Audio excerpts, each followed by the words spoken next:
Hey everybody, welcome back to Ortho Nugs. In this video, we're going to be discussing the arthrokinematics of the acromioclavicular joint. So the AC joint is a plane or planar synovial joint, and it is, I have my trusty skeleton here. It is the articulation, as the name implies, between, get my hand out of the way, between the clavicle and this anterior medial aspect of the acromion.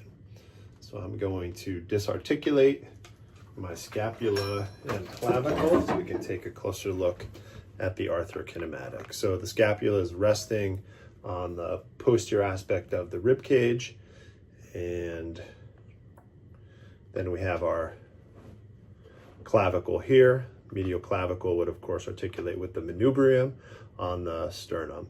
So again, this is a plane joint.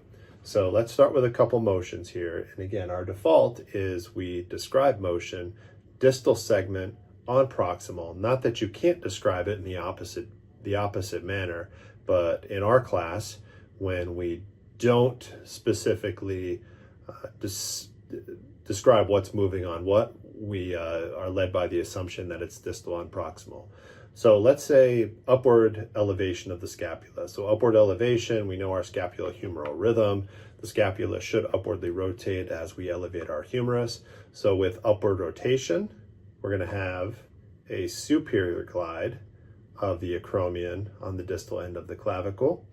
And with downward rotation, we're going to have an inferior glide of the acromion on the clavicle. With protraction or abduction, you're going to have an anterior glide. With retraction or adduction, we'll have a posterior glide.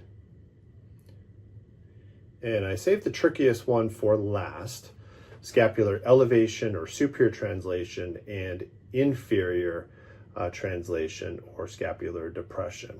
So again, considering distal on proximal, as we elevate the scapula, let me show you that again. So don't forget, the medial aspect of the clavicle is fixed.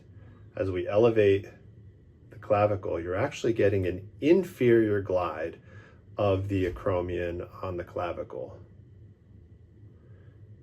I'm exaggerating the motion a little bit, but relatively speaking, if you look at the articular surfaces, relative to the distal clavicle, the acromion is gliding inferior with elevation and or superior translation of the scapula, and with depression or inferior translation, you're getting a superior glide. So here we are in an elevated scapular position, and then as we go into scapular depression, relative to the distal clavicle, the articular surface on the acromion is gliding superiorly. All right, let me know in the comments if you have any questions. Otherwise, please like and subscribe our Ortho Nugs channel, and we'll be back soon with more content. Thank you.